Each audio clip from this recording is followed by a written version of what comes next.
لیکن میری فکر کا ایک پہلو ہے. ایک تو میں نے شروع میں جو 2 آیات پڑھی تھی کہ تحریک پاکستان کا بیسک موٹیویشن جو ہے وہ سورہ انفال کی آیت نمبر 26 میں ہے.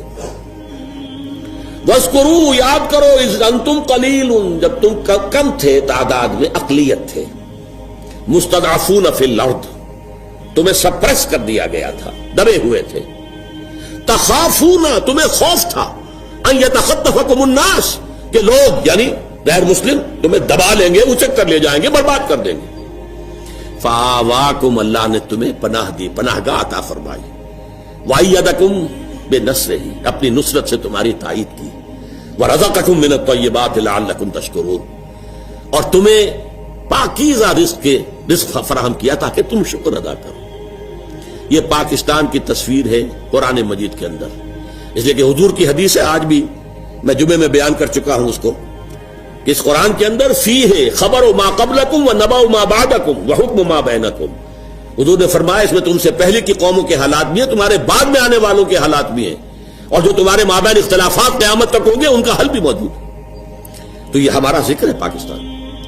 دیکھیے، میرے ایک فکر کا جو پہلو میں آپ کے سامنے رکھنا چاہتا ہوں، میرے نزدیک یقینی ہے، حتمی ہے، شدنی ہے، اٹل ہے، قیامت سے قبل پوری دنیا میں نظام خلافت قائم ہوگا، اللہ کے دین کا غلبہ ہوگا. قرآن مجید میں اس کا صغرا کبرا ہے. وہ صغرا کبرا کیا ہے؟ کہ حضور کو بھیجا گیا غلبہ دین کے لیے. 3 دفعہ فرمایا هو الذی ارسل رسولہ بالہدی ودین الحق لیظہرہ علی الدین کلہ، اور 5 دفعہ فرمایا کہ ہم نے اے نبی آپ کو بھیجا پوری نوع انسانی کے لیے. وما ارسلناک الا کافۃ للناس بشیرا ونذیرا. منطقی نتیجہ کیا ہے؟ حضور کا مقصد بعثت اس وقت پورا ہوگا جب کل روح ارضی پر، کل عالم انسانیت پر اللہ کا دین غالب ہو جائے. کیسے ہو سکتا ہے کہ دنیا ختم ہو جائے اس کے بغیر، حضور کے مقصد بعثت کی تکمیل کے بغیر؟ جو اقبال نے کہا تھا کہ وقت فرصت ہے، کہاں کام ابھی باقی ہے، نور توحید کا اتمام ابھی باقی ہے. اگرچہ ساتھ ہی خبر دی تھی یہ جہاں معمور ہوگا نغمہ توحید سے. اب آئیے دوسری بات، جیسے وہ پہلے شروع ہوا تھا تو ایک ملک سے شروع ہوا اور پھر پھیل گیا دائیں بائیں. عرب میں حضور کے دستے مبارک سے اسلام کا غلبہ ہوا، اور پھر 3 فوجیں نکلی، ایک مشرق کی طرف، ایک مغرب کی طرف، ایک شمال کی طرف. عراق سے ہوتے ہوئے ایران، اور ایران سے خراسان کی طرف، ادھر یہ کہ شام سے ہو کر اور مصر کی طرف، اور یہ کہ آگے اٹلانٹک، ادھر یہ کوہ قاف تک. اسی طرح اب بھی کسی ایک علاقے سے ہوگا. وہ علاقہ میرے نزدیک پرائمریلی پاکستان ہے اور سیکنڈریلی افغانستان ہے. یہ اللہ نے ہمیں موقع دیا ہے. میرے نزدیک اس کے ایک تو احادیث کے اندر اشارے، 2 حدیثیں 3 حدیثیں دی گئی ہیں اس کے اندر، کتاب کے اندر. لیکن میں جو گنوانا چاہتا ہوں کہ اللہ کی مشیت کا مظہر کیا ہے. ختم نبوت کے بعد سب سے بڑا جو دینی منصب ہے وہ ہے مجددین. 1000 برس تک مجددین امت عالم عرب میں آئے. 11ویں صدی سے شروع ہو گئے ہندوستان کے اندر. مجدد الفسانی، شاہ ولی اللہ دہلوی، سید احمد بریلوی، شیخ الہند مولانا محمود حسن، اور پھر عظیم ترین شخصیت علامہ اقبال جیسا مفکر، مولانا مودودی جیسا مصنف، مولانا الیاس جیسا مبلغ. پوری دنیا میں ان کی پیرل شخصیتیں کوئی ہے ہی نہیں. پھر تحریک خلافت پوری دنیا میں کہیں بھی نہیں سوائے پاکستان کے، سوائے ہندوستان کے.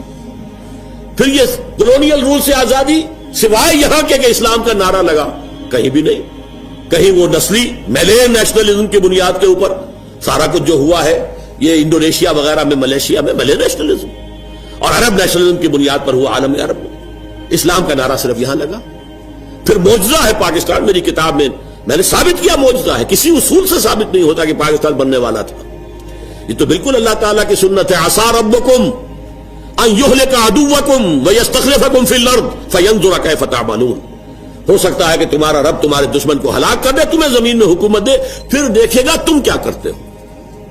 یہ ہے پاکستانی قوم کے لیے. یہ گھڑی محشر کی ہے، تورسۂ محشر میں ہے. پیش کر غافل عمل کوئی اگر دفتر میں ہے.